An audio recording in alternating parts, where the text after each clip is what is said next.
Un dresseur, 10 numéros aléatoires de Pokémon inscrits dans le Pokédex national. Un seul Pokémon par type d'espèce, la mort est définitive. Bienvenue dans le Num Deck Challenge. Salut tout le monde, c'est Maxty, j'espère que vous avez la forme parce que moi je vais super bien. Aujourd'hui j'ai créé mon propre concept sur le jeu Pokémon Verfeuille, je vais vous expliquer. Au début de chaque épisode, je vais tirer 10 numéros aléatoires. Ces numéros correspondent à des Pokémon qui sont classés dans le Pokédex national. Une fois les 10 chiffres obtenus, j'aurai droit de jouer que ces 10 Pokémon dans le même épisode. Exemple, le numéro 25 tombe, et je pourrai utiliser que Pikachu dans l'épisode. Pas d'évolution ni de sous-évolution à part si un numéro le permet. Bon, c'est peut-être pas si clair que ça en expliquant, mais vous allez voir que en jouant, vous allez tout comprendre. Et pour pimenter un peu la chose, j'ai rajouté d'autres règles. Le droit de capturer seulement le Pokémon de la même espèce. Si je reprends l'exemple d'avant, je ne peux pas avoir une équipe composée entièrement de Pikachu, mais en seulement un. Un Pokémon mi-KO est définitivement mort et je ne pourrai plus jamais le réutiliser. Pas le droit de tirer deux fois le même numéro dans l'épisode, mais par contre si le même numéro retombe dans un épisode différent, j'aurai le droit de reprendre l'espèce de Pokémon. S'il a été remis dans le PC, je peux le reprendre, mais s'il a été tué, c'est impossible, et je vais devoir en reprendre un autre. Un seul Pokémon n'est pas soumis au random, c'est le starter de départ que j'ai le droit de choisir, et qui peut rester tout le temps dans l'équipe, à part en cas de mort. Et voilà, à part d'autres exceptions que vous verrez un peu plus tard quand le moment sera venu, je pense que vous avez compris et je pense que tout est clair, donc on va pouvoir se plonger enfin dans le monde incroyable des Pokémon.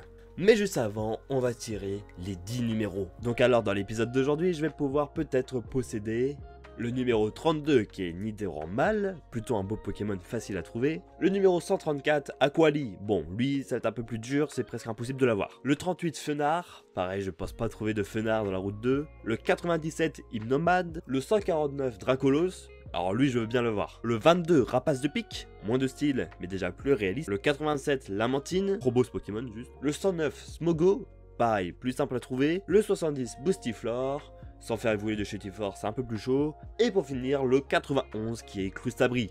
Et voilà, maintenant qu'on a nos chiffres et nos Pokémon, nous sommes partis pour Pokémon version Verfeuille. Donc le professeur Chen nous explique ce que tout le monde sait déjà. Allez, on va vite passer ça.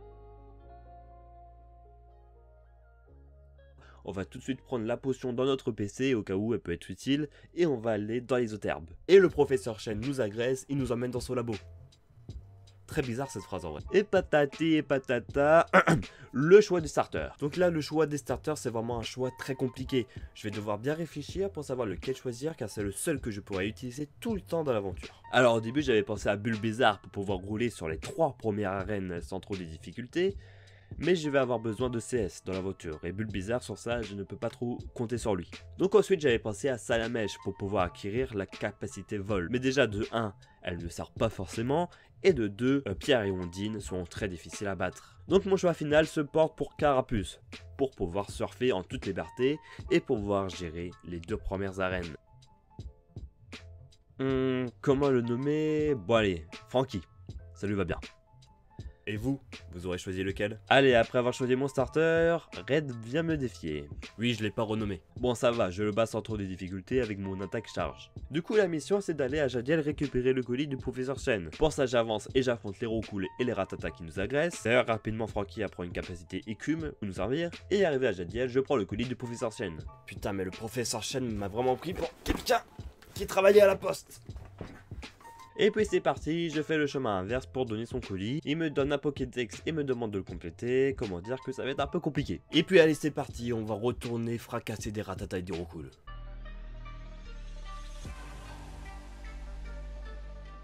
Un vieux nous apprend à capturer un Pokémon et c'est parti pour la forêt de Jade. Putain, je déteste cette forêt, à chaque fois j'ai l'impression qu'on est dans le centre anti-poison. Bon, c'est parti pour tuer tous ces insectes, en espérant de ne pas être empoisonné. Voilà, bon pour aller le soigner, je vais faire gaffe quand même.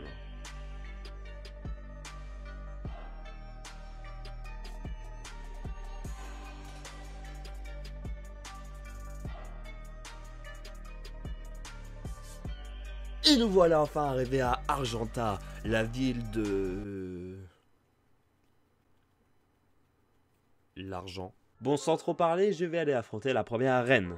Mon attaque pistolet à eau devrait largement faire l'affaire. Pour le premier dresseur, on voit un racaillou, dommage, mon attaque est x4. Et puis un sabelette, qui me fait pas du tout peur. Hop là, le premier dresseur, c'est fait. Allez, maintenant à toi, Pierre. Encore un racaillou, allez, c'est simple. Et puis Onyx. Bon allez, Francky, perds pas de temps. Et voilà, beaucoup trop simple. Bon allez, on va continuer. Bon, un scientifique me donne les chaussures de sport et go rouler sur tous les dresseurs de la zone. Et là par contre, il y en a beaucoup.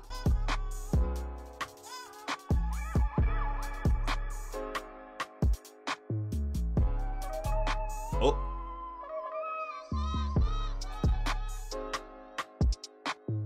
Salut toi!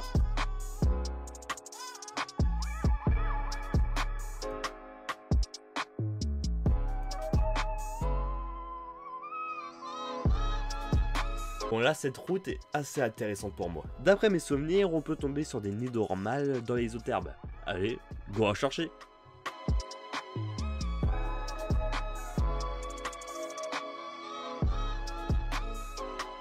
Et putain, pourquoi il vient pas? Nidoranmal est présent que à 1% dans la zone. Putain de...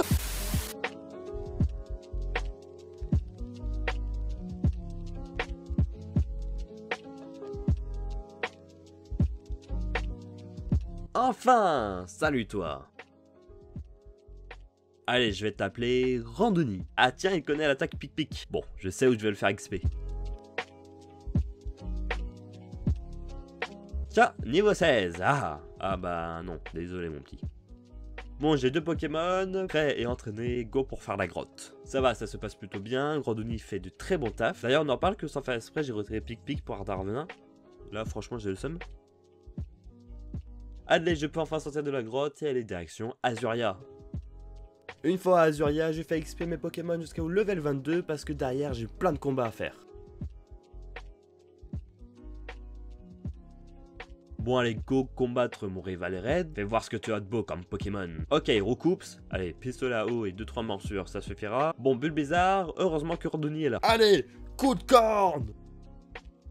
Ensuite, Abra, la morsure de mon Francky va être surpuissante. Et puis Ratata. Allez Randoni, finis-le. Et voilà, ciao Red. Bon, je vais me faire les quelques dresseurs présents dans la zone sans trop de difficultés. De toute façon, je peux rien capturer ici. Il n'y a que des chutifleurs que je ne peux pas faire évoluer. Donc je continue à soulever des pauvres gamins et des montagnards.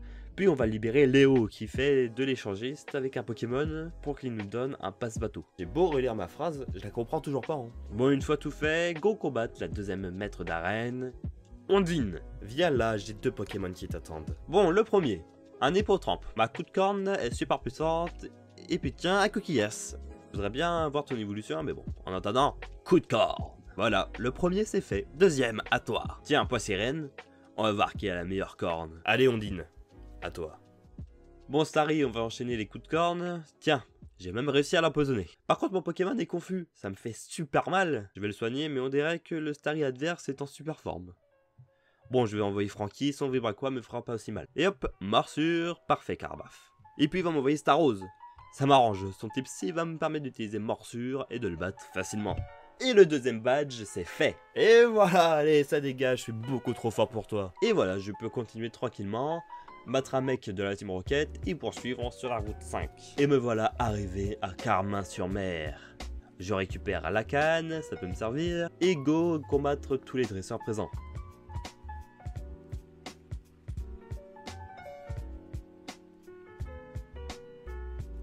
Et c'est parti pour prendre un petit week-end sur le super paquebot, l'Océane. Bon, dedans, pareil, plein de dresseurs, on va combattre tout ça.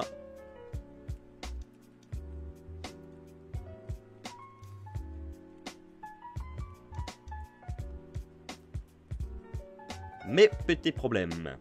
Bon allez, toi go te détruire encore une fois. Alors, Roucoups, tu connais coup de corne, et voilà. Kadabra, mon Francky va s'insurger avec morsure. Tiens, Herbizarre. Bon, Carabath revient.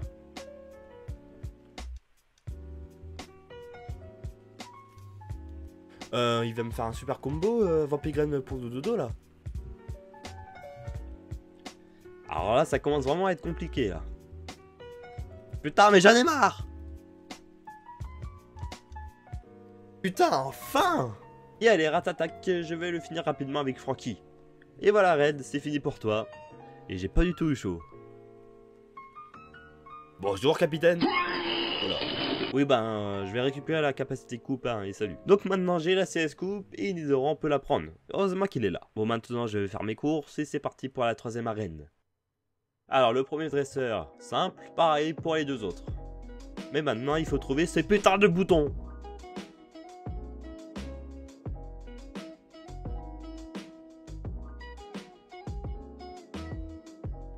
Putain de merde, il est où ce bouton, merde?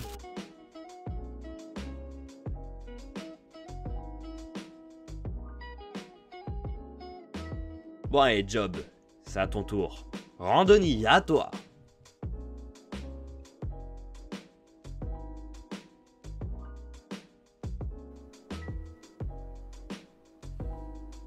Alors là, c'est un peu chaud. Carabaf, là, ça va être compliqué.